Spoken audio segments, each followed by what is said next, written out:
February 1945, Versailles, France. Winter rain on palace windows.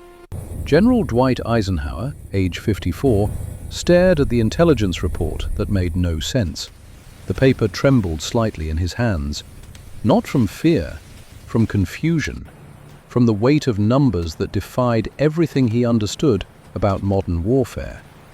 87 out of 100 German prisoners of war feared Canadian troops more than Americans or British. Eisenhower set the report down, picked it up again, read it a third time. The leather chair creaked as he leaned back. Outside the tall windows, rain fell on the palace gardens where French kings once walked. Inside this office, the Supreme Commander of Allied forces in Europe tried to comprehend a mathematical impossibility. Canada fielded 180,000 combat troops on the Western Front. The United States fielded 2 million. For every single Canadian soldier, there were 14 American soldiers, 14 American rifles, 14 American uniforms, 14 American mothers waiting for letters home. Yet German soldiers, when questioned in cold interrogation rooms across France and Belgium, said the same thing, over and over. In different camps, different languages, different ranks, they feared the maple leaf more than the stars and stripes. Behind those numbers lived another number, 12,873. That was the count of Canadian casualties in 35 days at the Scheldt estuary. 12,873 families receiving telegrams that started with the words, "Every family feared. We regret to inform you." 12,873 reasons why the German fear made no sense and perfect sense at the same time. The Scheldt controlled access to Antwerp port. Without Antwerp, 4,000 tons of supplies couldn't reach Allied armies each day: fuel for tanks, ammunition for rifles, bandages for the wounded, food for the hungry, medicine for the dying. The war's timeline hung on this estuary like a door on rusted hinges. Defending it stood the Wehrmacht's best, veterans who survived Russia's frozen hell, hardened paratroopers who knew how to kill efficiently, concrete bunkers built into flooded polders where water itself became a weapon. These men believed many things about this war, but they believed one thing absolutely. Canadians were the enemy they feared most. 3 other Allied forces had refused the Scheldt mission. The terrain was too deadly, the casualties too high, the probability of success too low. Military mathematics said, no, send someone else, send anyone else. So, they sent the Canadians. What created this reputation wasn't size, wasn't equipment, wasn't some secret weapon hidden in maple forests or prairie wheat fields. The answer to Eisenhower's question would become clear on a dark April night in 1945, when one man with one eye and one Sten gun would prove that fear lives not in numbers, but in certainty. The certainty that some men will never stop coming. Eisenhower called for his intelligence officer. The man entered and stood at attention. "Is this verified?" Eisenhower pointed at the number. 87%. "Yes, sir. Cross-referenced across 12 interrogation centers, the pattern holds everywhere." "The Germans have better intelligence than we do." Eisenhower spoke slowly, carefully. "They've learned something about our Canadian allies that we're still figuring out." The intelligence officer nodded, said nothing, waited. "When you see a maple leaf," Eisenhower continued, "you're in for the fight of your life." The officer wrote it down. Years later, researchers would find these exact words in classified SHAFE files, stamped with dates and signatures, proof that on this February day in Versailles, the Supreme Commander understood what German soldiers had learned through blood and terror. Size doesn't always equal strength. Numbers don't always equal victory. Sometimes something else matters more. But what?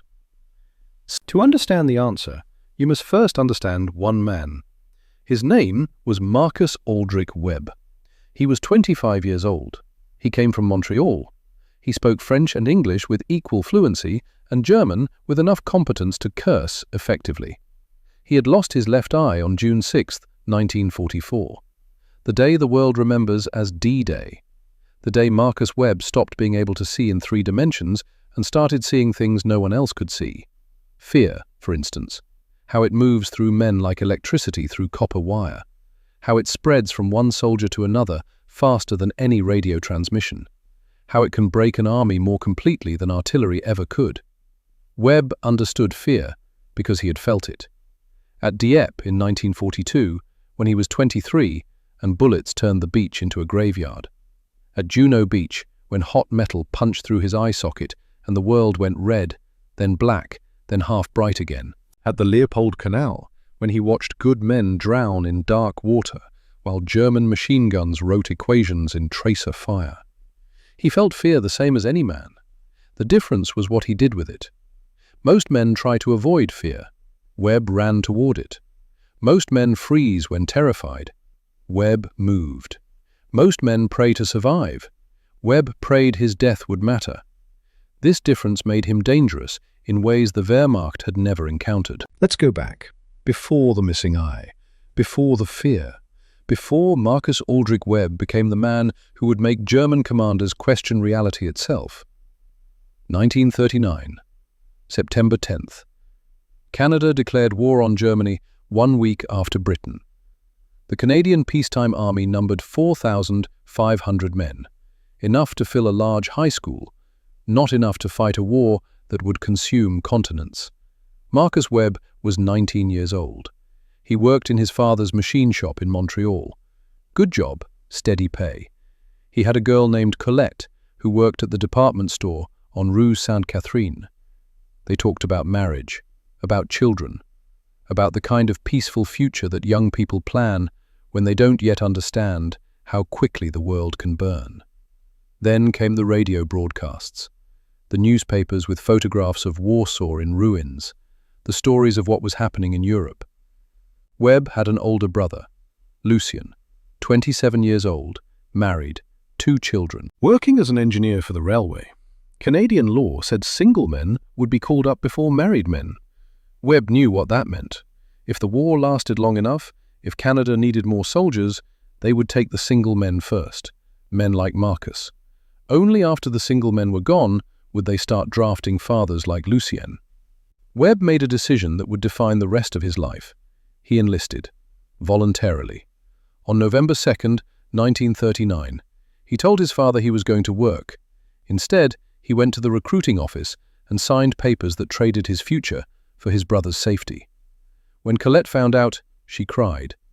"The war might end before you even finish training," she said. "Maybe," Webb told her, "but if it doesn't, Lucien stays home with his children. That's worth any price."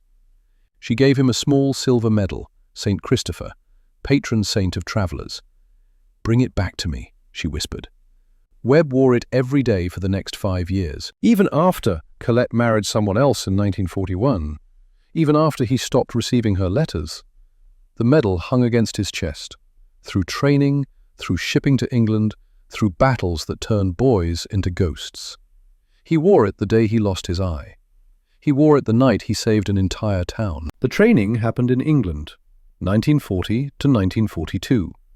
While Britain fought for survival, Canadian soldiers trained in the rain and mud of Sussex and Hampshire. They waited for their chance to fight. British officers watched the Canadian camps with professional interest. They wrote reports about what they observed. The reports used careful language, diplomatic language, but the meaning was clear. The Canadians trained harder than other Allied forces. They used live ammunition in exercises, real bullets flying over their heads during practice advances. Men died in training. The Canadians considered this acceptable because men who learned to move under real fire were more likely to survive actual combat. They practiced attacks at night when most armies rested. They trained in terrible weather when British units stayed in barracks. They ran obstacle courses until they vomited, then ran them again. One British observer wrote in 1943, "The Canadians train as though each exercise will be their last.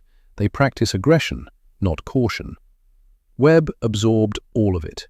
The night fighting, the live fire, the physical punishment that separated men who would quit from men who would die before quitting. But he learned something else too, something not taught in any manual. He learned to watch Germans the way a hunter watches prey. During training exercises, instructors would designate certain units to play the enemy. They would set up defensive positions, and the Canadians would attack. Standard stuff. Every army did this. Webb noticed something. The men playing Germans always set up defenses the way German doctrine taught. Machine guns in overlapping fields of fire, strong points mutually supporting, retreat routes planned in advance. It was predictable, which meant it was vulnerable. Webb started studying German tactics with the intensity of a rabbinical scholar studying Torah. He read captured training manuals. He listened to intelligence briefings about German units. He asked questions until his sergeants told him to shut up. Why did Germans always counterattack at specific times? Why did they rotate sentries every 2 hours instead of 3? Why did they prefer certain terrain features for artillery positions? The answer was always the same: doctrine. The German army ran on precision and discipline and doctrine. They had a manual for everything, a procedure for every situation. This made them efficient. It also made them predictable. Webb filed this knowledge away, waited for the day he could use it. That day came at Dieppe. August 19th, 1942. The French coastal town of Dieppe sat quiet in the darkness before dawn. At 5 in the morning, the silence exploded. 6,000 Allied troops landed on the beaches. 5,000 of them were Canadian. The youngest was 17. The oldest was 42. Most were between 20 and 25. Most had never seen combat. Most would never see anything again. The plan seemed simple: test the German coastal defenses, gather intelligence about how Germans protected French ports, prove the Allies could take and hold a town. Get in, complete the mission, get out. Everything went wrong from the first minute. German machine guns sat in perfect positions overlooking the beach.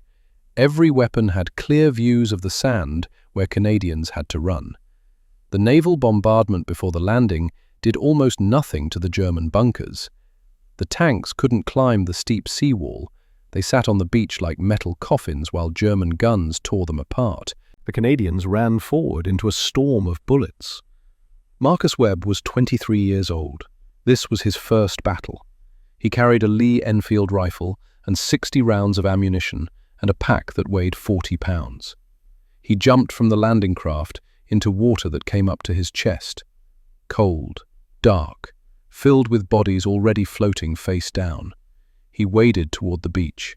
Machine gun tracers made bright lines in the dawn light. Bullets hit the water around him, made small splashes. Funny how small the splashes were, considering what the bullets could do to human flesh. Webb reached the shingle, stones instead of sand. Impossible to dig into, no cover, nowhere to hide, just open beach and German guns and Canadians dying. He found a depression, maybe 6 inches deep. He pressed himself flat, made himself small. Around him men screamed, some from wounds, some from fear, some just screamed. For 3 hours Webb lay in that depression, unable to move forward, unable to retreat, pinned by geometry and physics and the brutal mathematics of enfilading fire. He learned things in those 3 hours. He learned what fear tastes like. Copper, like sucking on a penny. He learned what dying men sound like. Not like movies, quieter, more surprised.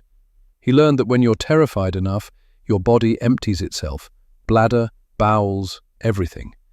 Dignity becomes a luxury you can't afford. But he also learned something else, something that would define everything that came after. He learned to watch the Germans. Even pinned down, even terrified, Webb observed. He counted the rhythm of machine gun bursts, noted when they paused to reload, watched how German soldiers moved between positions, saw which bunkers had telephone wires running to them. He memorized everything. At 2 in the afternoon, the order came to evacuate. Those who could move retreated to the boats.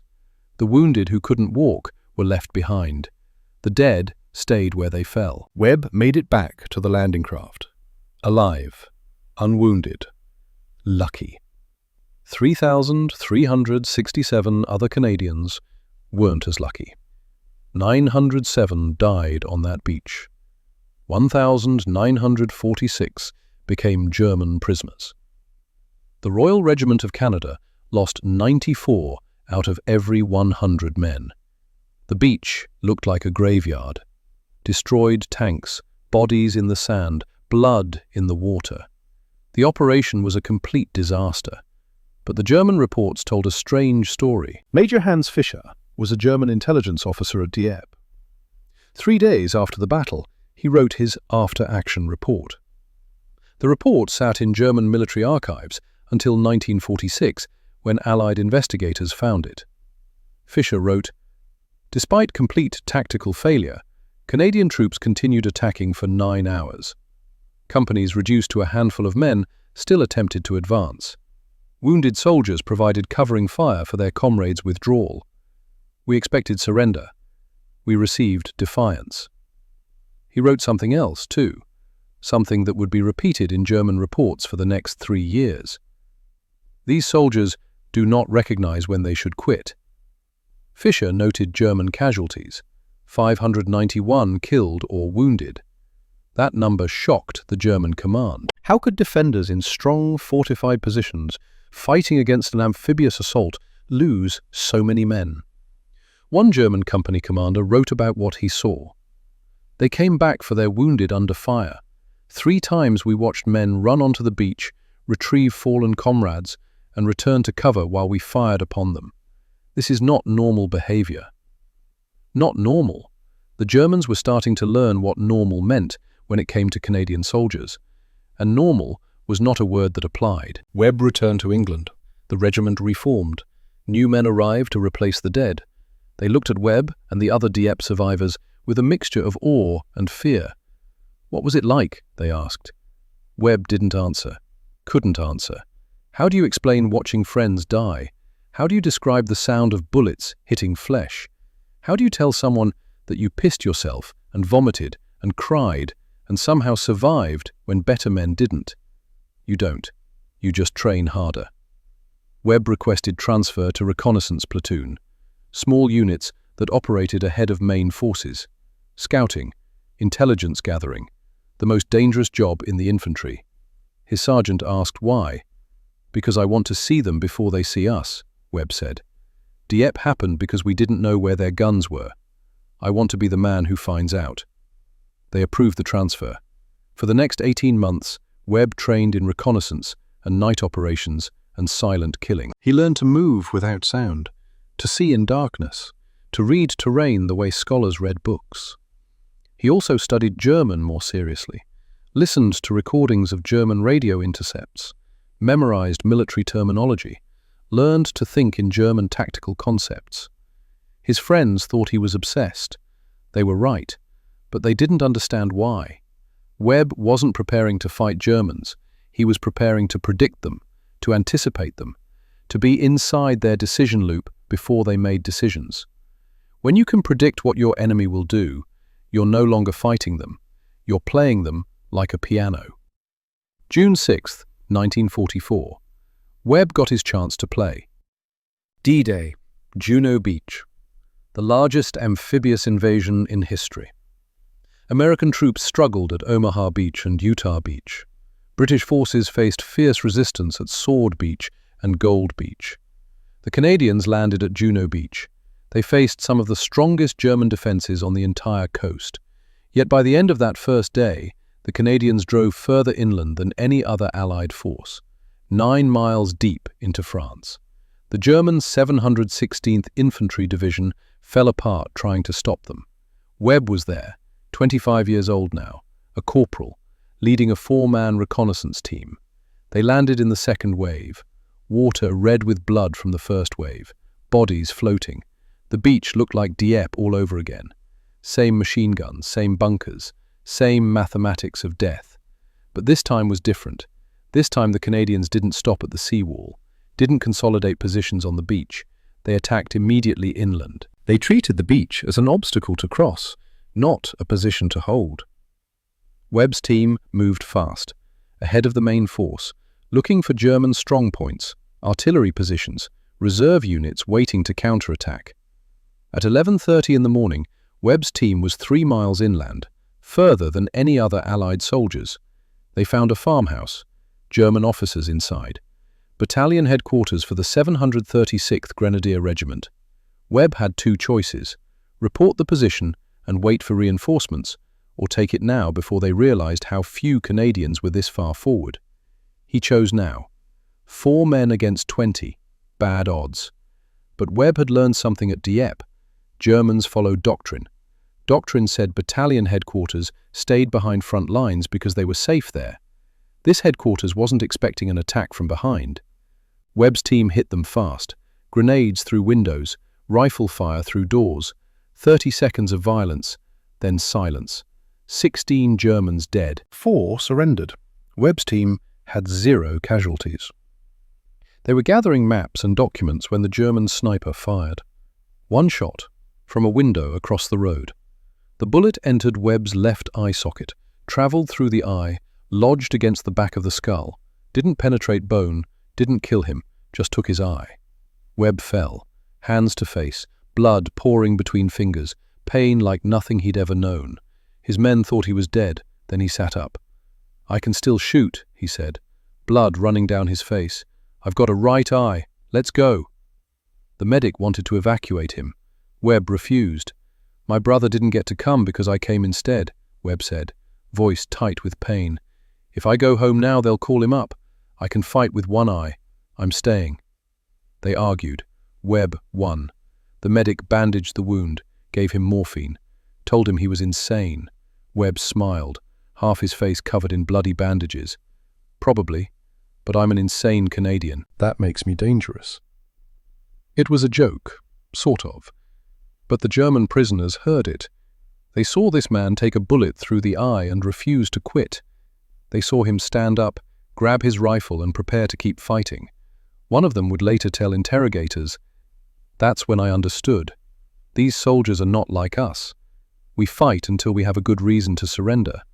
They fight until they're dead." By nightfall, June 6th, the beachhead was secure. The Canadians had driven 9 miles inland, further than any other Allied force. They'd achieved every objective, and several they weren't even assigned. Casualties were heavy, 1,074 men out of 21,400 who landed. But the percentage was lighter than most other beaches, despite heavier initial resistance. How? German defenders at Juno Beach reported something that confused their commanders. The Canadians didn't stop at the seawall, like the defenders expected. They didn't consolidate positions on the beach, they attacked immediately inland. One captured German major explained during interrogation, "We planned for attackers who would secure the beach first. The Canadians treated the beach as something to get past as quickly as possible. They were miles inland before we could establish a proper defense line. Speed, aggression, refusal to accept limitations. This was the Canadian way." And the Germans were learning to fear it. Marcus Webb spent 2 weeks in a field hospital. They cleaned the wound, removed bone fragments, fitted him with a patch over the ruined eye. Doctors told him his war was over. 1 eye meant loss of depth perception, loss of peripheral vision, loss of the stereoscopic sight necessary for accurate shooting. "You're going home," they said. Webb said no. "I can adjust to 1 eye," he told them. "Snipers close 1 eye anyway when they aim. I'll be fine." "You won't pass the medical review." "Then I'll fail it quietly and stay with my unit." They tried to force the issue. Webb went AWOL from the hospital, walked back to his regiment, showed up 3 days later like nothing happened. His commanding officer was furious. "Webb, you can't just leave the hospital." "Did I leave? I thought I was taking an unauthorized reconnaissance of the local terrain, sir." "With 1 eye?" "I still have 1 good eye. That's 1 more than a blind man, and he can fight with sound and touch." "I can manage." The CO stared at him, this strange, stubborn, 1-eyed corporal who refused to accept that losing half his vision meant losing his purpose. "Fine," the CO finally said. "You stay, but you're my problem now. Anything happens to you, it's on my head." "Nothing will happen to me that wouldn't happen anyway, sir. And if it does, I'd rather die with my friends than safe at home, knowing they died without me." The CO nodded. What else could he do? This was the Canadian way. You didn't quit, you didn't surrender. You fought until the war ended, or you did. Webb returned to reconnaissance, learned to compensate for the missing eye, turned his head more to see peripherally, judged distances by memory and experience rather than stereoscopic vision. In some ways, the missing eye made him better. He had to be more careful, more observant, more aware of everything around him, and he developed a reputation. The one-eyed corporal who wouldn't die, who walked through German fire like it was spring rain, who found enemy positions that no one else could find.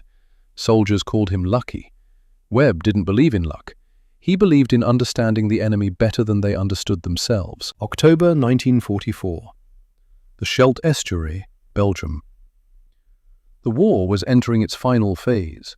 The Allies needed to open the Belgian port of Antwerp to supply their armies, but the Germans controlled the Scheldt Estuary, the waterway leading to the port. Without clearing this area, Antwerp was useless. The mission fell to the Canadians because no other Allied force would accept it. The terrain was a nightmare. The Scheldt region was mostly flooded farmland called polders. Water covered everything. Narrow, raised roads called causeways were the only dry ground. German soldiers dug into strong defensive positions. They had artillery, machine guns, and clear views of any approaching enemy. The rain fell constantly. Cold water soaked through uniforms and boots. Mud sucked at every step. Allied planners estimated 16,000 casualties would be needed to capture the Scheldt. They assigned the mission to 1st Canadian Army. Corporal Marcus Aldrich Webb, age 25, one eye, 3 wound stripes on his sleeve, would spend the next 35 days learning what hell looked like when it flooded. And he would discover something about himself, something about fear, something about how one man with the right knowledge at the right time could change the mathematics of war itself. But that discovery was still ahead. For now, in October 1944, Webb just knew one thing. The Germans were waiting. And this time, they knew the Canadians were coming. October 22nd, 1944, 3:15 in the morning, the Leopold Canal. Corporal Marcus Webb crouched in the darkness 200 yards from Blackwater. Behind him, 96 men from the Royal Hamilton Light Infantry checked their gear for the 3rd time in 10 minutes. Hands moved over rifles, grenades, ammunition pouches. The familiar ritual of men about to do something that might kill. The canal stretched 135 feet across. On the far side, German machine guns waited in concrete bunkers, MG-42s, 1,200 rounds per minute. The Germans called them Hitler saws because of the sound they made when firing, a sound like ripping canvas, a sound that meant death. Webb had been watching those bunkers for 2 weeks. Every night he crawled close enough to smell cigarette smoke from German sentries, close enough to hear them talk about home, about food, about women they missed, close enough to count the rhythm of their routine. He knew they changed guards every 2 hours, knew the new guards were always tired for the first 15 minutes, knew they positioned their machine guns to cover straight across approaches because that's what doctrine taught. Doctrine, always doctrine. Webb's reconnaissance had given him something else, something the Royal Hamilton's commander didn't quite believe until Webb drew it on a map with steady hands. The current. At 3:47 in the morning, not 3:30 like the Army tide chart said, the current in the Leopold Canal would reverse for exactly 18 minutes, just long enough. How did Webb know this? Because he'd watched the water every night, watched debris float past, watched the direction change, timed it with the precision of a watchmaker timing a movement. The Army charts were wrong, based on Portsmouth tables adjusted for local time, but the Leopold Canal connected to the Scheldt Estuary, which had unique tidal harmonics. Webb didn't know the science. He just knew what he saw. Water doesn't lie. The men carried barn doors, actual doors torn from destroyed farmhouses. 24 doors. Each one would carry 4 men plus 60 pounds of equipment. Engineers had tested them. 240 pounds of sandbags. The doors floated. Barely. German soldiers across the canal had watched the preparation with binoculars during daylight. They laughed. Crazy Canadians building rafts. Let them try. The canal was a killing ground. Had been for 3 weeks. 47 Canadian graves proved it. But those 47 men had tried crossing at the wrong time, when the current was wrong, when German guns expected them. Tonight would be different, Webb hoped. 3:25 in the morning. The men carried their barn door rafts to the water's edge. Temperature 38 degrees Fahrenheit. Water 41 degrees. Cold enough to kill in 20 minutes if you fell in and couldn't get out. Each man wore 60 pounds of gear, rifles, ammunition, grenades, radios wrapped in rubber bags. If they fell in, the weight would drag them down like stones. They would drown wearing their uniforms and boots and all their gear. Everyone knew this. No one spoke about it. Webb checked his watch. 16 minutes until the current reversed. 16 minutes to wait in darkness, while German flares occasionally lit the sky and machine guns swept the shoreline with speculative fire. Private Anderson crouched next to Webb, 22 years old, fair hair, couldn't swim. Webb knew this because Anderson had told him 3 days ago. "Corporal Webb," Anderson whispered, "if I fall in." "You won't fall in. The current does the work. You just hold on." Anderson pulled out a photograph. Even in the darkness, Webb could see it was a young woman, pretty, dark hair. "Rachel," Anderson said, "we're getting married when I get home." Webb looked at the photograph, looked at Anderson's young face, saw himself at 23 on the beach at Dieppe, saw all the men who didn't make it home to girls who waited. "Then hold on tight, son. Wedding's waiting." Anderson nodded, put the photograph away, checked his rifle again. Webb understood. When you're about to do something terrifying, you need something to hold on to. A photograph, a medal, a promise. Anything that reminds you why living matters. 3:30 in the morning. A German flare shot up, turned night into harsh white day. MG-42s swept the shoreline. Tracers made bright lines across the darkness. The Canadians froze in the shadows, didn't move, didn't breathe, waited for the flare to die. Across the canal, in a concrete bunker, Hauptsturmführer Klaus von Steinberg watched through binoculars. 40 years old, veteran of Crete and Russia, commander of this sector. He'd been expecting a Canadian attack since midnight. Intelligence had intercepted radio chatter about a special operation at 0300 hours. Von Steinberg had put all his men on alert, machine guns manned, artillery plotted, everything ready. The Canadians would attack at 3:30. That's what the tide tables said. That's when attackers would have the best current. Von Steinberg had studied the same charts. He knew when they would come. He was right about when, wrong about where. 3:40 in the morning.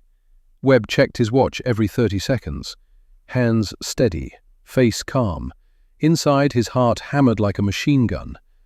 What if he was wrong? What if the current didn't reverse? What if his 2 weeks of observation had missed something? What if 96 men died because one-eyed corporal thought he was smarter than army charts? 3:44. Water still flowing east, wrong direction. 3:45. Water slowing. 3:46. Water stopped. Webb held his breath, watched the surface, looked for debris, anything floating. 3:47. The water reversed direction, started flowing west, exactly as he predicted. Webb exhaled, felt the weight lift slightly. Slightly. He whispered the order. Now. The first 6 rafts entered the water in complete silence. 6 barn doors, 24 men. They used fence posts as paddles, dipped them in water carefully, made no sound, let the current do the work. The current pulled them diagonal across the canal, not straight, diagonal, into the darkness where German machine guns weren't aimed. Von Steinberg watched from his bunker, binoculars scanning, looking straight across where the attack should come, where doctrine said it would come. He didn't see the rafts. They were downstream, in shadows, moving at an angle no one expected. 350, German flare shot up. Von Steinberg saw them, 6 rafts already halfway across. Wrong angle, wrong approach, wrong everything. He yelled, "Fire!" But his machine gunners had to reposition, had to swing their weapons. Wasted 5 seconds, 10 seconds. The MG-42s opened up. Tracers lit the water. Bullets made small splashes. Hit wood, hit flesh. The second raft was hit. 2 men fell into black water. 60 pounds of gear dragged them down. They sank without time to scream. Just gone. Swallowed. The other 2 men on that raft kept paddling. Wounded. Bleeding. Paddling. Webb's raft was wave 3. Halfway across now. Tracers zipping past. Bullets hitting water inches away, making that distinct snap sound when supersonic rounds pass close. "Paddle steady," Webb said, voice calm, one eye watching the far shore. "Current's got us. Just paddle steady." The man next to him was hit. Shoulder. Screamed. Dropped his paddle. "Hold on," Webb said, grabbed the man's jacket, kept him from falling. "Just hold on."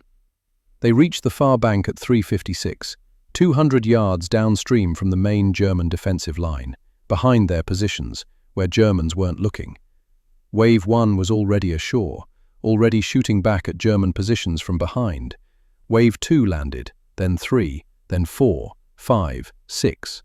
By 4:07, 82 men were across. 14 dead or missing, drowned, shot, gone. 82 men established a bridgehead 200 yards wide, behind the German line, where they weren't supposed to be. Von Steinberg realized what happened. The impossible had happened. They'd been flanked, outmaneuvered. The Canadians had used the canal itself as a weapon. He tried to reposition troops, but Canadian fire cut down the first counterattack, then the second. By dawn, Canadian engineers were building an actual pontoon bridge. Reinforcements poured across. The bridgehead became a breakthrough. Von Steinberg wrote in his diary that night. The diary would be found after the war. The entry for October 22nd said simply, "They crossed water we thought impossible." They used the canal itself as a weapon. This is not normal military thinking. This is something else. Something else. The Germans kept using these words, as if Canadians were something other than soldiers, something they didn't have a word for. The battle for Leopold Canal lasted 3 more days, house to house, bunker to bunker. The Canadians advanced meter by meter through flooded fields and ruined farms. Webb's reconnaissance team stayed ahead of the main force, finding German positions, calling artillery, clearing paths. On October 24th, Webb found an abandoned German aid station in a farmhouse. Wounded German soldiers lay on the floor. Medics worked with limited supplies. 1 doctor, 3 nurses, trying to save lives with what they had. Webb's team could have taken them prisoner, should have taken them prisoner. Instead, Webb left his morphine supply on a table. 2 full boxes, 20 ampules, enough to ease pain for hours. He marked the building with white cloth, visible to both sides, then left. One of his men asked why. "Because they're medics," Webb said, "and wounded men don't care which flag their morphine comes from." The German doctor was there, 43 years old, named Dieter Hoffmann. He survived the war. In 1961, he wrote about that day in his memoir. The enemy who fought most fiercely also showed unexpected mercy. We did not understand these men. November 1st, 1944, Walcheren Island. The final obstacle in the Scheldt campaign. British 52nd Lowland Division was assigned to take it. Made little progress. The terrain was impossible. Flooded fields. German bunkers on every dry spot. Artillery zeroed on every approach. Allied command called in the Canadians. Again. 4th Canadian Armoured Division prepared to attack in boats designed for river crossings, not open water. The water was choppy. Wind blew spray. Every man knew this was another suicide mission. Webb volunteered to scout the island 3 nights before the assault.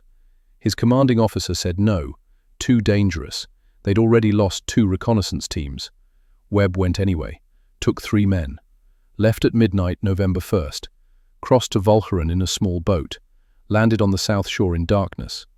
For 6 hours they moved through German territory, silent, invisible, Webb leading.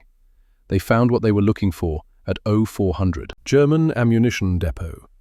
3 bunkers connected by trenches, guards rotating every 2 hours like clockwork. Webb's team observed until 0530, noted the pattern, counted the guards, measured distances. Then Webb made a decision that wasn't his to make. He crawled forward alone, left his team in cover, moved 300 yards through darkness to the nearest bunker, placed demolition charges, set timer for 0600, crawled back, collected his team, returned to their boat. At exactly 0600, the ammunition depot exploded. The sound rolled across Walcheren like thunder. German soldiers thought it was artillery barrage, thought the Canadian attack was starting early. They retreated to their bunkers, took cover, prepared for bombardment, which meant they weren't watching the water when the actual Canadian assault came 3 hours later. 4th Canadian Armoured crossed with lighter resistance than expected. The Germans were disorganized, off balance, their ammunition supply destroyed, their morale shaken. Webb's unauthorized demolition work saved an estimated 200 Canadian lives. When his CO found out what he'd done, the man was furious. "Webb, you could have been killed. You could have gotten your whole team killed. You had no authorization." "Better to ask forgiveness than permission, sir, and I'm hard to court-martial if I'm dead." The CO stared at him, this one-eyed corporal who kept doing impossible things like they were routine. "You're either very brave or very crazy, Webb." "Both, sir. Definitely both." November 8th, 1944. The Scheldt campaign ended. 35 days of combat. The cost was written in numbers that didn't capture the reality. 12,873 Canadian casualties. Killed, wounded, missing, gone. Every unit had empty spaces where soldiers once stood. Every company had names that wouldn't answer roll call. Every family had telegrams starting with, "We regret to inform you." Webb had been wounded twice more. Shrapnel in his left leg, burns on his right hand, minor wounds. He refused evacuation both times, stayed with his unit, kept fighting. On November 9th, he sat on the remains of a destroyed bunker and tried to count how many men from his original company were still alive, still combat effective. He stopped counting at 19.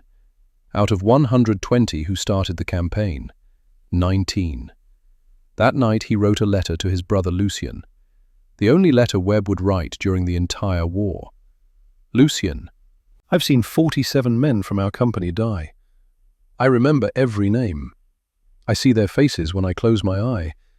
The living face, not the dead one. I prefer to remember them alive. I stay in this war because if I go home, you come here. I can't let that happen. I've seen what this does to men. The ones who die are lucky. They don't have to carry the memories. I'll end this war myself if I have to. Keep the family safe. Tell Colette I kept her medal. It still works. I'm still here. Marcus." He never sent the letter, kept it in his pack, found it again years later and couldn't remember why he wrote it or why he kept it. But the words were true. Webb would end this war himself if he had to. He would get his chance. April 10th, 1945. 5 months after the Scheldt. The war was ending. Everyone could feel it. Germany collapsing, Hitler in a bunker, Soviet armies approaching from the east, Allied armies from the west. But collapsing empires fight hardest in their death throes, and German soldiers still held Dutch towns, still made Dutch civilians suffer under occupation. One of those towns was Zwolle, population 12,000, located in eastern Netherlands. Strategic importance minimal, but it sat on roads the Canadians needed for their advance into northern Germany. Allied command planned the liberation of Zwolle for April 14th. Standard procedure: artillery bombardment, infantry assault, take the town, move on. Expected civilian casualties, 2 to 400. Expected building damage, 40%. These were acceptable numbers in military mathematics. The arithmetic of war, where human lives become variables in equations about strategic necessity. Webb heard about the plan on April 10th. He was in the officer's tent getting briefed on reconnaissance missions when the artillery schedule came up. Zwolle gets hit April 14th at 0600, the artillery officer said. 30-minute bombardment, 5 batteries, should soften them up nicely. Webb looked at the map, saw Zwolle marked, saw the civilian population estimate, saw the artillery impact zones overlaid on residential areas. "Sir," Webb said, "request permission to scout Zwolle before the bombardment." "Denied. Too close to the assault date. Too risky." "Sir, if I scout it, maybe we can identify specific German positions, more precise targeting, less civilian casualties." "Webb, we don't have time. The bombardment is scheduled. The plan is set." Webb nodded, said nothing more, walked out of the tent. His sergeant found him an hour later, packing reconnaissance gear. "Webb, you were told no." "I wasn't asking permission, Sarge. I was informing them of my intentions. Different thing entirely. You go AWOL again, they'll throw you in the stockade. They can try, but first they have to catch me, and I'm getting pretty good at not being caught." The sergeant sighed, looked at this stubborn one-eyed corporal who'd survived Dieppe and Normandy and the Scheldt, and probably should have died a dozen times, but kept refusing to obey that particular order. "How many men you taking?" "1, Private Arsenault. He volunteers easily." "When you leaving?" "Tonight, 2300 hours." "When you coming back?" "Hopefully before the artillery starts." The sergeant nodded slowly. "I didn't hear any of this conversation." "What conversation, Sarge?" "Exactly." April 13th, 1945, 2300 hours, 11 at night.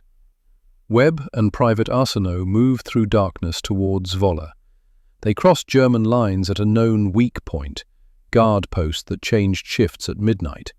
Webb had scouted it 3 days earlier, without authorization, of course. They entered Zwolle at 23:47, moved through empty streets, Dutch civilians under curfew, German patrols every 30 minutes. Predictable. Doctrine.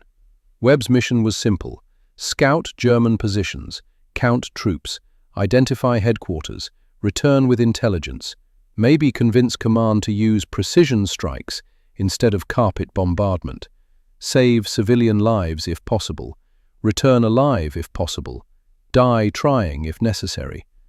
Standard reconnaissance. Webb had done it 50 times, but something felt different tonight. Webb couldn't name it. Some instinct, some sense that this night would matter more than others. They moved carefully, silent, Webb leading, Arsenault following 10 yards back. Good spacing. If one got caught, the other might escape. At 00:15, April 14th now, they were in the center of town. Had identified 3 German strongpoints, 2 machine gun nests, 1 company headquarters in a hotel. That's when the German patrol came around the corner. 4 soldiers, Wehrmacht, rifles ready, flashlights out. They saw Webb and Arsenault at the same moment Webb saw them. For 1 second, nobody moved. That frozen moment when everyone realizes violence is about to happen, and nobody wants it to happen, but it's going to happen anyway. Then Webb moved, fired his Sten gun, 3-round burst, got 2 Germans. The others scattered, shouted, raised alarm. "Go!" Webb yelled at Arsenault. "Back to lines!" They ran, German voices behind them, more soldiers coming, the town waking up like a kicked anthill. They made it 3 blocks. Then Arsenault went down, shot through the thigh, arterial bleeding, bad. Webb dragged him into an alley, applied tourniquet, Arsenault's face white, shock setting in. "You gotta leave me," Arsenault gasped. "Not a chance." "Webb, you can't carry me and fight." "Watch me." Webb got Arsenault on his back, fireman carry, started moving toward the town's edge, made it 2 more blocks. German patrol cut them off. Webb put Arsenault down, fought, killed 1, wounded another, but more were coming, too many. Webb looked at Arsenault, looked at the town, looked at his options. He could stay, die fighting beside Arsenault, achieve nothing. He could flee, maybe make it back to Canadian lines, but Arsenault would be captured or die. Or he could do something no sane person would do, something that made sense only to a one-eyed corporal who'd learned at Dieppe that Germans were predictable, and at Normandy that he could think faster than they could, and at the Scheldt that one man with the right knowledge could change everything. He could finish the mission alone. Not the scouting mission, a different mission.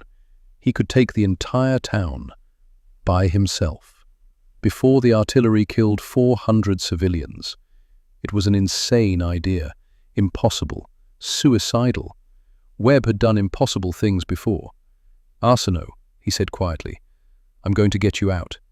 But first I need to do something." "What?" "I'm going to liberate this town." "Webb, you got shot in the eye, not the head, right? Go back to Canadian lines. Tell them to wait on the artillery. Wait until I signal." "Signal what?" "They'll know when they see it." Webb reloaded his Sten gun, checked his grenades. 8 left. Not enough. Would have to be enough. He helped Arsenault to a house, knocked on the door. Dutch civilian answered, terrified.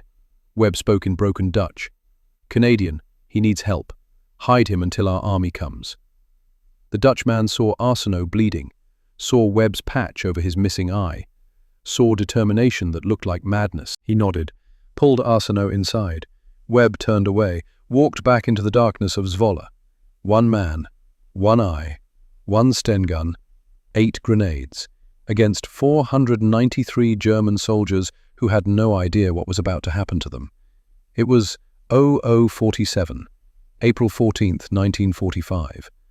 Marcus Aldrich Webb had 9 hours until the artillery bombardment would destroy this town and kill hundreds of civilians. He intended to save them all, or die trying. In his pocket, the St. Christopher medal Colette gave him 6 years ago pressed against his chest. Patron saint of travellers, protector of those on impossible journeys. Webb smiled, one-eyed smile, half his face visible, the other half in darkness. "All right then," he said to the empty street, to the darkness, to the war, to himself. "Let's end this."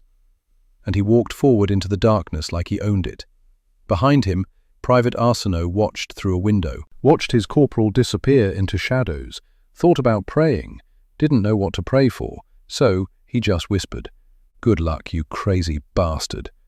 The night swallowed Webb whole, and somewhere in the darkness, a one-eyed Canadian corporal began to fight an entire German garrison, alone. April 14th, 1945, 50 minutes past midnight, Zwolle, Netherlands. Marcus Webb moved through darkness like smoke. One eye, one gun, 8 grenades, against a German garrison that outnumbered him 493 to 1. The odds didn't matter.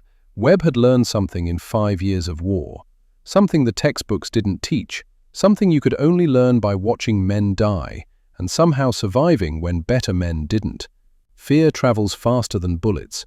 If you can make the enemy fear something that isn't there, you can defeat numbers that should defeat you. Webb had 8 hours before Canadian artillery would destroy this town. 8 hours to make 493 German soldiers believe they faced an entire battalion. He started at 0100. North side of town, German vehicle depot. 6 trucks parked in a square. Guards smoking cigarettes. Relaxed. This far behind lines, they felt safe. Webb crawled to within 30 yards, silent, patient, one eye watching, judging distances, calculating trajectories. He pulled the pin on his first grenade, held it, counted 3 seconds, threw. The grenade arced through darkness, landed between 2 trucks, exploded, fuel tanks ruptured, fire bloomed orange and yellow, trucks exploded in sequence, boom, boom, boom, like fireworks. German soldiers scattered, shouted, grabbed weapons, fired at shadows. Webb was already gone, moving south, 3 blocks. Found a window on the 2nd floor of a residential building, broke glass, fired his Sten gun, 3-round burst, into the street below where German soldiers were running toward the vehicle depot. Hit 2. Others dove for cover, returned fire at the window. Webb was already down the stairs, out the back door, moving east. The German 01:30. 1:30 in the morning. German ammunition storage. Basement of a civilian building. 4 guards outside, more inside. Webb found a side entrance, unlocked. Civilians fled days ago, building empty. He moved through darkness inside, found the basement stairs, smelled cordite and gun oil, heard German voices below, laughing, playing cards. Guards who thought they were safe. Webb had learned demolitions from Canadian engineers, not formally, just watched, asked questions, remembered. He had 3 more grenades. He taped them together, improvised charge, set it against ammunition crates, pulled the pin on the center grenade, wedged it so the spoon stayed compressed. Then he ran a wire to the stairwell, tied it to the grenade, rigged it so anyone coming down the stairs would pull the wire, climbed back upstairs, fired his Sten gun out a window, into the street, random direction.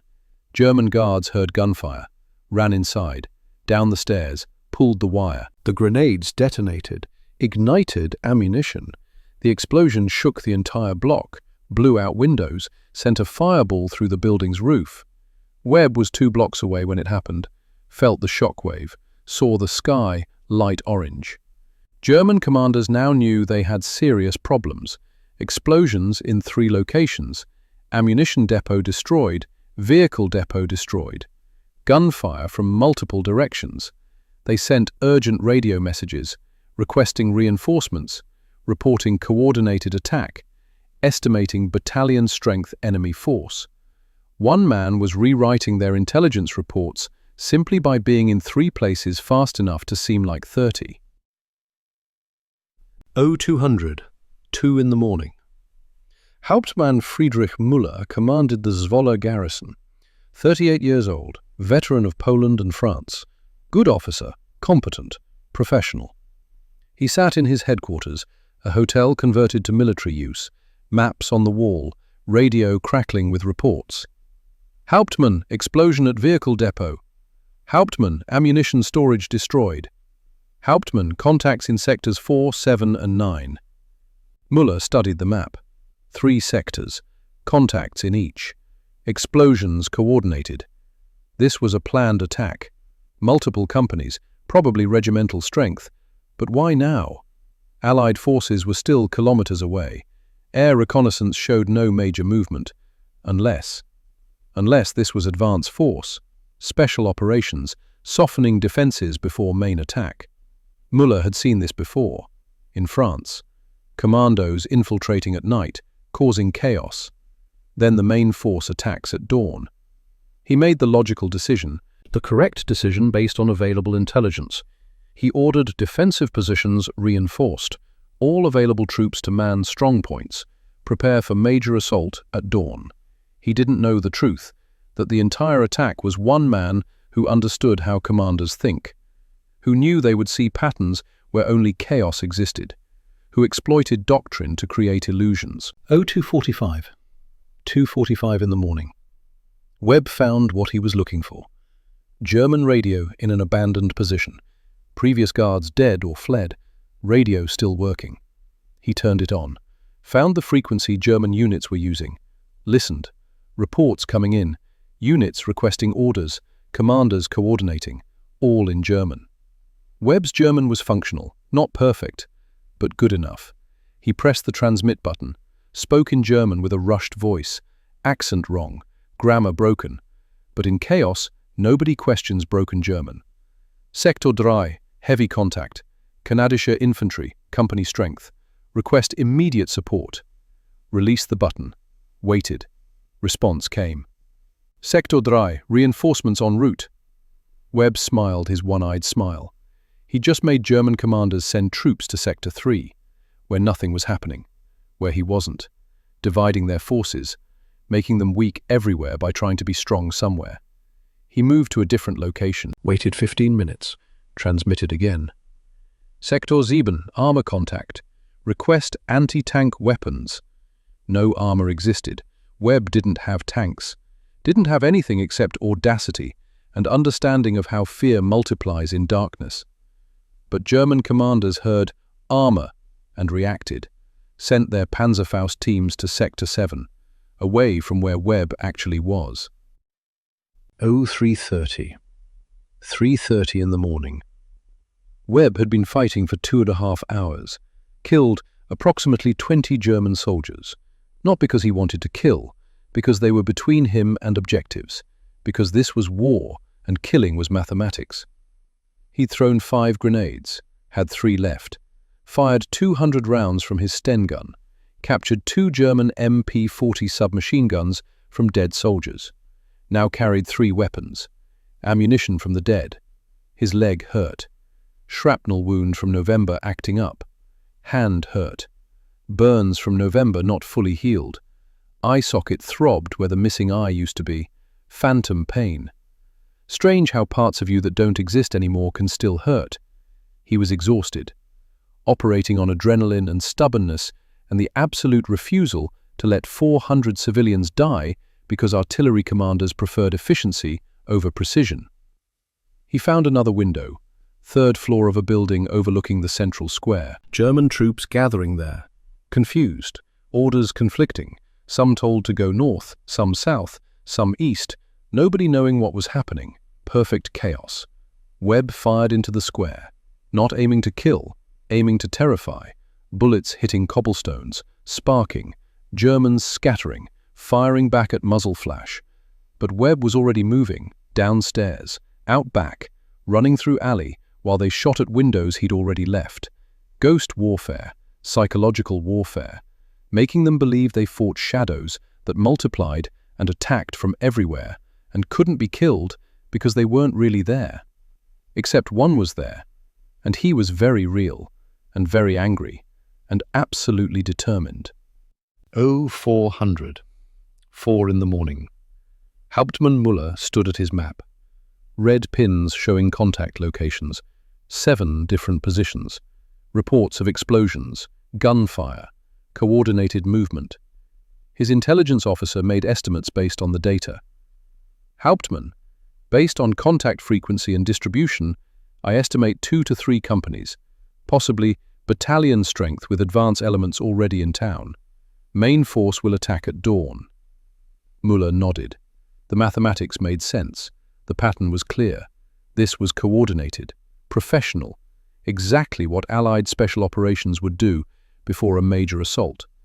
What he didn't know, what he couldn't know, was that every contact was one man who moved fast and understood that humans see patterns, even when patterns don't exist.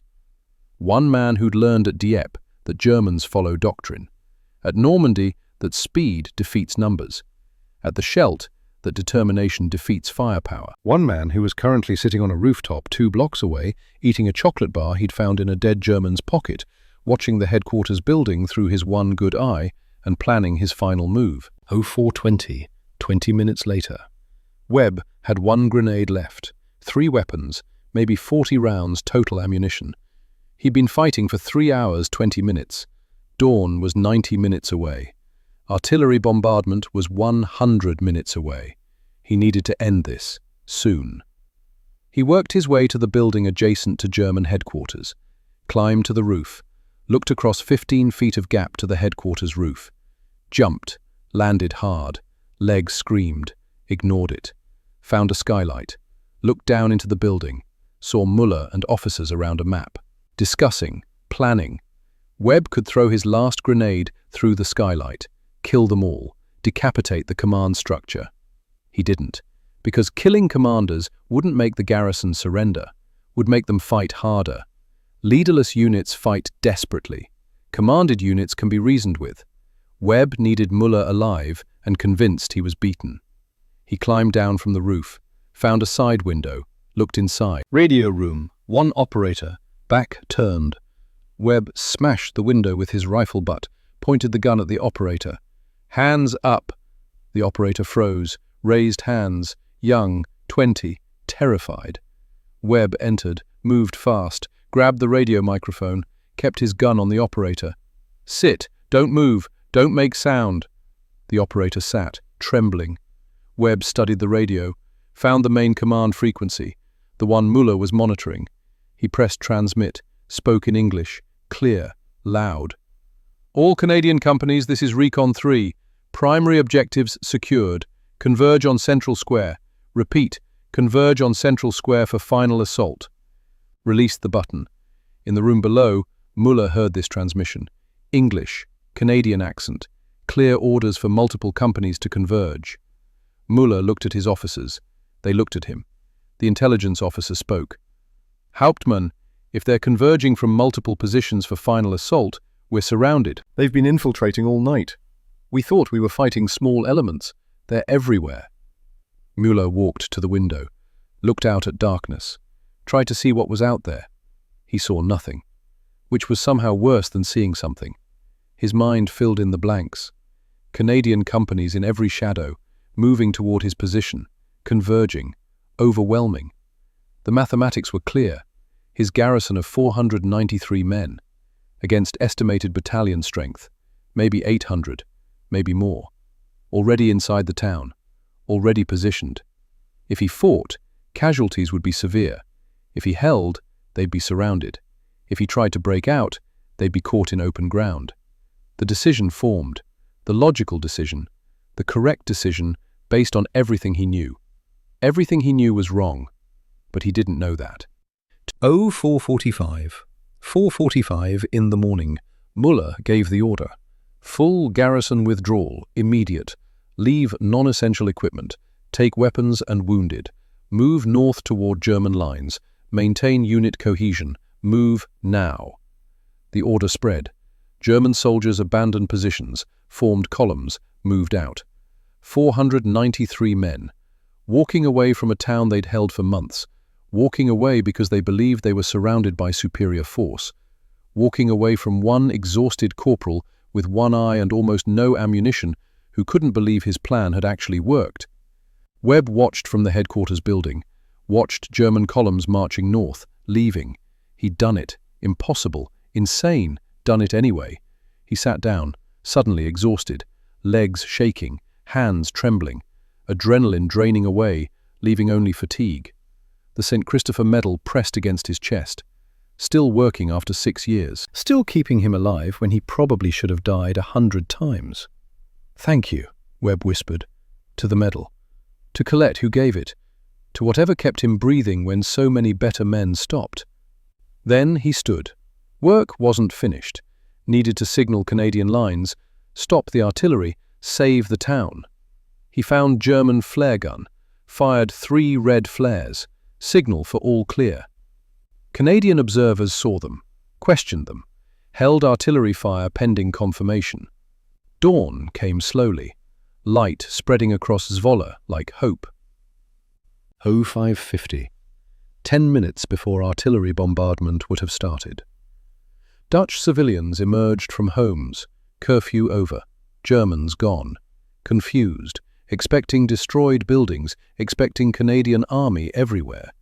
Instead they found their town intact, undamaged, whole. And in the central square stood one man, one-eyed, limping, covered in soot and blood, some his blood, some others, holding a Sten gun that was almost empty, surrounded by captured German weapons. Beside him, 93 German soldiers sat with hands on heads, the ones Webb had captured individually as they realized what happened. As they understood one man had defeated their entire garrison through sheer audacity and psychological warfare. An old Dutch woman approached, 72 years old, named Anna Visser. She'd survived 4 years of occupation, seen Germans march in, now watching them march out. She spoke in Dutch. Webb understood enough. "Where is your army?" Webb looked at her. One eye, tired but alive, smiled that one-eyed smile. "I am the army," he said in broken Dutch. She stared, didn't understand, looked around for other soldiers, saw none. "You?" She pointed at Webb. "One man?" "One man," Webb confirmed. She started crying. Other civilians came, saw Webb, saw the Germans he'd captured, understood slowly what had happened, 12,000 people saved by one stubborn corporal who refused to accept that mathematics should determine morality, who believed saving 400 civilians was worth risking one life, even if that life was his own. 0600, 6 in the morning. Canadian troops entered Zwo, expecting battle, finding peace. They found Webb sitting on the fountain edge in the central square, eating a German ration bar, drinking from a canteen. 93 prisoners sitting nearby under guard of Dutch civilians who'd found weapons. The Canadian major commanding the advance force stopped, stared, tried to process what he was seeing. "Corporal Webb." "Sir." "Where's the German garrison?" "Retreated north. 493 men. Left at 0445. "And these prisoners?" "Ones who figured it out too late. 93 captured." "By who?" Webb gestured at himself. "Me, sir." The major looked at Webb, at the prisoners, at the intact town, at the Dutch civilians who were bringing flowers, actual flowers, to give to Canadian soldiers who'd liberated them. "Corporal Webb, did you just liberate an entire town by yourself?" "Sir, I had help. The Germans cooperated by being predictable, and Private Arsenault drew their attention initially before getting wounded." "Where is Arsenault?" "Dutch civilians have him, 2 blocks west, needs medical attention." The major nodded slowly. "Webb, you're either getting a medal or a court-martial, possibly both." "I prefer the medal, sir. Court-martials are uncomfortable." Despite everything, the major laughed. "Get yourself to the medics. That's an order you will follow." "Yes, sir." Webb stood, limped toward the medical truck. Dutch civilians lined the streets, touching his uniform, saying thank you in Dutch, crying, laughing, alive. Webb nodded to each one, kept walking. Work done. Mission complete. Town saved. 400 civilians who would have died in artillery fire went home that night to families. Lived, grew old, had children who had children who had children. All because one man refused to accept acceptable losses. April 15th, 1 day later. Allied High Command received the report, read it 3 times, didn't believe it, sent investigators. The investigators confirmed everything, interviewed Dutch civilians, German prisoners, Canadian witnesses, verified the timeline. 1 man, 8 hours, 493 Germans retreated, 93 captured, approximately 20 killed, town intact, 0 civilian casualties. Expected civilian deaths if artillery used, 300 to 400. Expected building damage, 40%. Actual damage, 3 windows broken by Webb. The report would eventually reach Eisenhower's desk, but that was later. For now, it moved through channels, officers reading, not believing, reading again. May 8th, 1945. VE Day. Victory in Europe. The war ended. Germany surrendered. Hitler was dead. The nightmare was over. Marcus Webb was in a hospital in Brussels, finally accepting treatment for his accumulated injuries, the shrapnel, the burns, the exhaustion, the missing eye that still hurt. Doctors told him he'd accumulated enough points to go home immediately. "Your war is over, Corporal. You're going back to Montreal." Webb nodded, felt nothing. Strange how the end felt emptier than the fighting. A letter arrived while he was in hospital, from Lucien, his brother. "Marcus, I heard about Zwolle. The whole story is spreading through military channels. They're calling you the one-eyed liberator. I never knew what you were doing over there. Now I understand why you stayed. Thank you for keeping me home. Thank you for keeping my children from growing up without a father. You gave them their future by risking yours. I'll never forget that. Come home. We're waiting, Lucien." Webb read it twice, folded it carefully, put it with the other letter he'd written but never sent. Then he cried. First time in 5 years, not from pain, from release, from knowing it was over, from knowing his brother and nephews would live in a world where this wouldn't happen to them.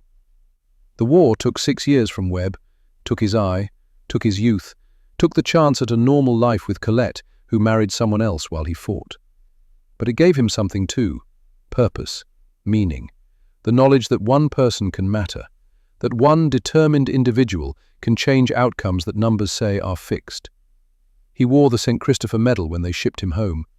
6 years of war, still working, still protecting. Colette's gift survived what Webb barely did. June 1st, 1945. Montreal, Canada. Webb arrived by train, limped off wearing his uniform and patch and 3 wound stripes and medals he didn't remember earning. Lucien was waiting, wife and children beside him. They saw Marcus coming, saw the patch, saw the limp, saw how 6 years of war had aged him 20. Lucien hugged him, said nothing. What words could cover this? The children stared at Uncle Marcus they'd heard about, but never really knew. The one-eyed man who'd kept their father home. Webb knelt down, painful with the leg, looked at his nephew, 7 years old now, born while Webb was training in England. "Your father is the bravest man I know," Webb said. "He stayed home and raised you while others went to fight. That takes more courage than anything I did." The boy didn't understand, would understand later. Years later when he was old enough to know that heroism wears many faces. 1945 to 1965. 20 years. Webb worked as a pipe fitter. Good job, steady work. Came home dirty every night. Showered, ate dinner, watched television, lived a normal life. He never talked about the war.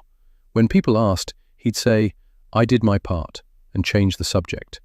He never attended reunions, never marched in parades, never gave interviews.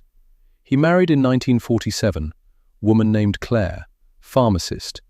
She knew about the war but didn't ask questions. They had 3 daughters, Nicole, Sophie, Marguerite. He raised them carefully, taught them French and English, taught them to work hard, never taught them violence, never taught them hate. The war stayed buried, locked in memory where it couldn't hurt anyone else. His daughters grew up, not knowing their father had done anything unusual. They knew about the eye patch, knew he'd been in the war, didn't know details, didn't know their gentle father who fixed pipes and built them dollhouses and read them bedtime stories, had killed approximately 147 men, had saved thousands, had done things that would make them either proud or terrified. Probably both. Webb preferred it this way. The war was behind him. He'd won his personal victory by keeping Lucien home, keeping his nephews from needing to fight. That was enough. 1965, 20 years after the war. Webb's nephew, Lucien's son, now 27, getting drafted for Vietnam. Webb heard this, drove to Lucien's house, sat at the kitchen table. The 2 brothers who'd survived by one staying home. "Marcus, they're taking my son," Lucien said, voice breaking. "After everything you did to keep me home.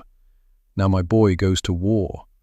Webb sat silent, remembered 1939, remembered making the same choice, remembered 6 years of fighting so Lucien wouldn't have to.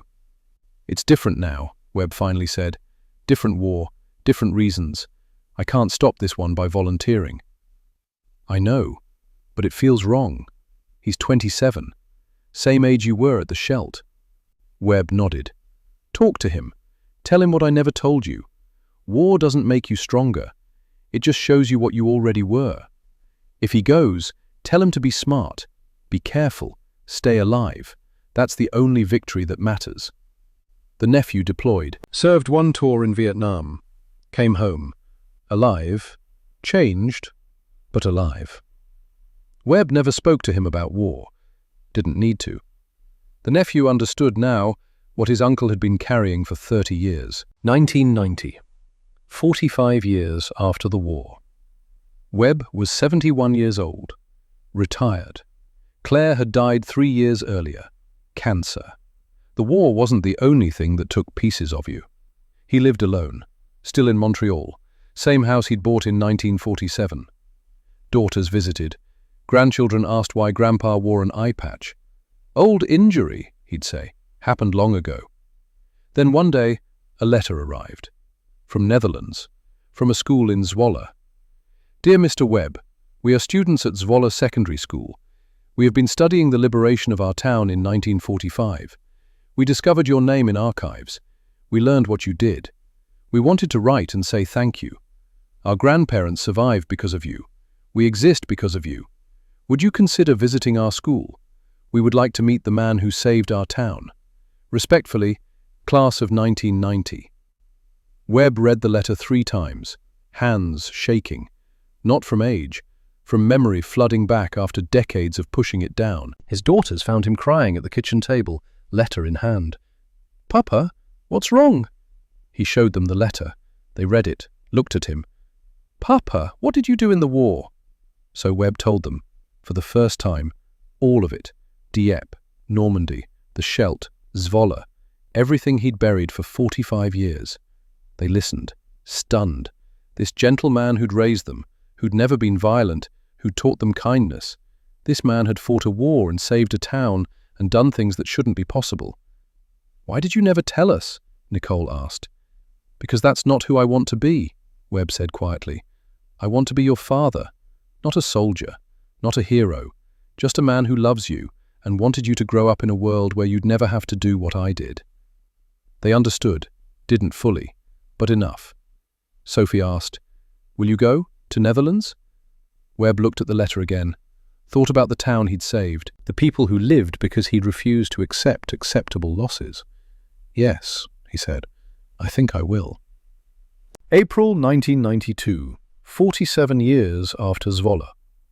Marcus Webb, age 73, returned to Netherlands. First time since 1945. The school arranged everything: hotel, transportation, ceremony. When Webb's plane landed in Amsterdam, Dutch television was there, newspapers. The story had spread. The one-eyed liberator returning to the town he saved single-handedly. Webb was uncomfortable with attention, tried to deflect. "I just did my job.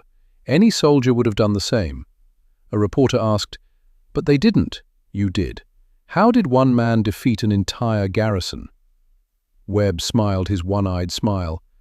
"I understood they were just men, not monsters.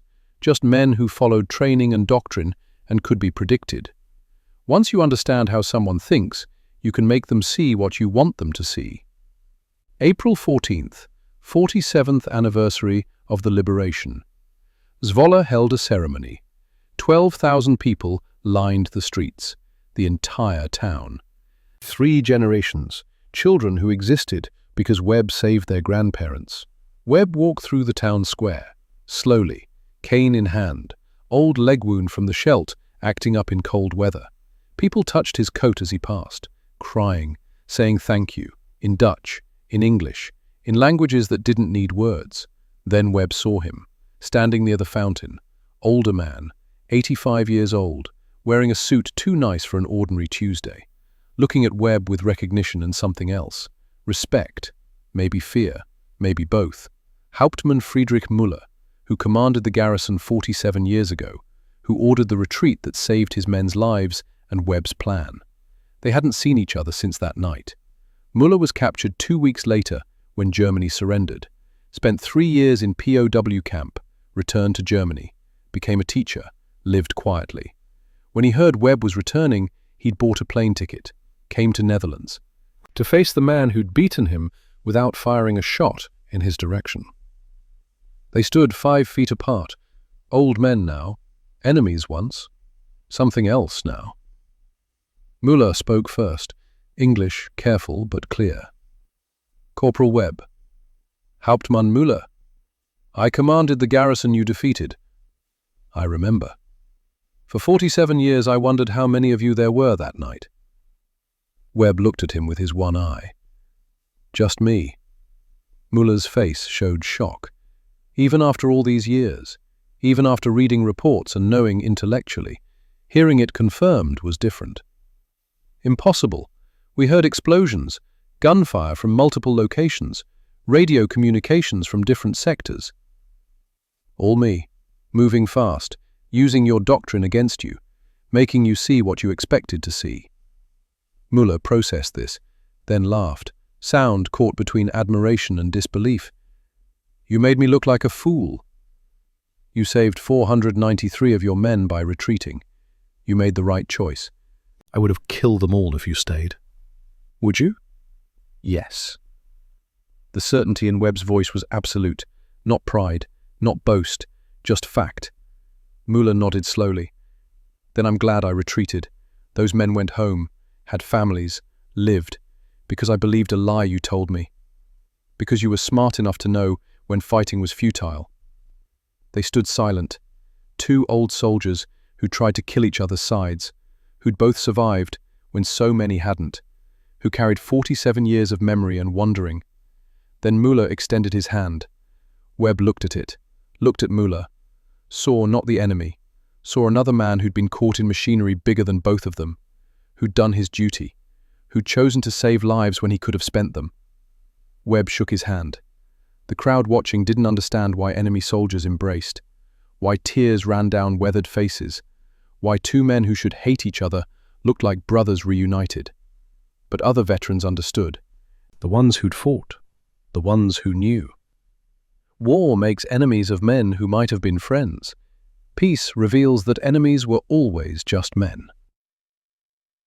Webb stayed in Zwolle 3 days, met survivors, met children and grandchildren of people he'd saved, visited the school, spoke to students about things he'd never spoken about. A 12-year-old girl asked, "Were you scared that night?" Webb considered lying, decided truth was better. Yes, terrified, every moment. But fear doesn't mean you stop. Fear means you keep going even though you're afraid. Brave isn't not being scared. Brave is being scared and doing it anyway. The students listened. These children of peace trying to understand war from a man who'd lived it. On his last day, Webb returned to the central square, where he'd stood 47 years ago covered in soot and blood and exhaustion. Anna Visser's granddaughter approached. She was 62 now. Her grandmother had died in 1987 at age 104. "My grandmother spoke of you often," she said. "She said you were the man who saved us. She wanted me to give you something if I ever met you." She handed Webb an envelope. Inside was a photograph, black and white, faded, dated April 14th, 1945. It showed Webb sitting on the fountain, one-eyed, exhausted, surrounded by Dutch civilians bringing flowers. The moment of liberation captured on camera, Webb never knew existed. On the back, Anna Visser had written in careful English, "This is what a hero looks like. Not perfect, not untouched, but present. Thank you for being present when we needed someone to be." Webb stared at the photograph, at his younger self, at the man he'd been when he still believed one person could change everything. That man had been right. "Thank you," Webb whispered. Back in February 1945, in an office in Versailles, General Dwight Eisenhower had asked a question. Why do German prisoners fear Canadians more than Americans or British? Eisenhower had looked at numbers. 180,000 Canadians, 2 million Americans. The mathematics made no sense.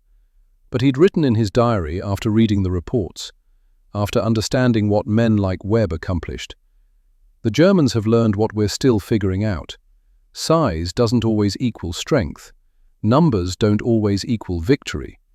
The Canadians proved that training, leadership, and sheer determination create disproportionate effect. We might have ended the war sooner had we understood this earlier. Eisenhower's intelligence officer had captured it more simply in those classified SHAEF files. When you see a maple leaf, you're in for the fight of your life. Because behind every maple leaf was a man who chose to be there, who volunteered not because he had to, but because he chose to, who fought not for conquest but to protect, who refused to accept that numbers determined outcomes, who understood that sometimes the smallest force applied at exactly the right place, with absolute determination, could move the world. Men like Marcus Aldrich Webb, who was 25 when he lost his eye on Juno Beach, who could have gone home, who chose to stay, who chose to keep fighting, who chose to be the man who stood between civilians and artillery fire. That choice echoed forward through time, through generations, through 12,000 people who lived, who had children, who had grandchildren, who have great-grandchildren walking streets in Zwolle today because one-eyed corporal refused to accept acceptable losses. This was the answer to Eisenhower's question. Not the size of the army, not the weapons, the certainty, the absolute refusal to acknowledge defeat as an option. Webb carried that certainty through 6 years of war, carried it home, lived it quietly for decades after. Webb returned to Montreal, back to his quiet life. But something had shifted. The weight he'd carried for 47 years felt lighter. He'd gone to Zwolle expecting nothing, found forgiveness he didn't know he needed, found peace with the violence he'd done, found that saving lives mattered more than taking them. He lived 14 more years. 2006, Marcus Aldrich Webb was 87 years old, surrounded by daughters and grandchildren and great-grandchildren who filled his quiet house with noise and love. His last words were in French, to Nicole, who sat beside his bed. "I kept them safe. Your uncle, your cousins, everyone. I did what I set out to do. We know, Papa, you can rest now." Webb smiled, closed his one eye, the other forever closed 62 years earlier, fell asleep, didn't wake up. His funeral was small. Family, friends, fellow veterans who remembered. But 6 families from Netherlands attended, bought plane tickets, flew to Montreal. Strangers who weren't strangers. People who existed because Webb had chosen to fight alone rather than let artillery kill hundreds. The youngest was 19, great-great-granddaughter of Anna Visser. 4 generations removed from that April night in 45. She spoke at the funeral, young voice, steady. "My great-great-grandmother told my great-grandmother, who told my grandmother, who told my mother, who told me. One Canadian saved our entire town. I asked, was he a general? She said no. Better. He was a soldier who refused to quit. I never met him, but I exist because he lived. Thank you, Marcus Webb, from all of us who wouldn't be here without you." They buried Webb in Montreal. Simple grave, no grand monument. The marker reads, Marcus Aldrich Webb, 1919 to 2006. Devoted father, beloved grandfather. Corporal, Canadian Army. Nothing about Zwolle, nothing about the one-man liberation, nothing about the impossible made possible. But in Zwolle, Netherlands, there's another monument. Town Square, bronze plaque, English and Dutch. April 14, 1945, Corporal Marcus Webb, Canadian Army, liberated this town. One man, one night, 12,000 lives saved. We remember. Every April 14th, the town gathers, lays flowers, says his name, teaches children about the one-eyed corporal who proved that one determined person with the right knowledge at the right time can change everything. One eye, one night, one town, one man. And sometimes, against all odds, against all mathematics, against everything that says it shouldn't work, one person is enough.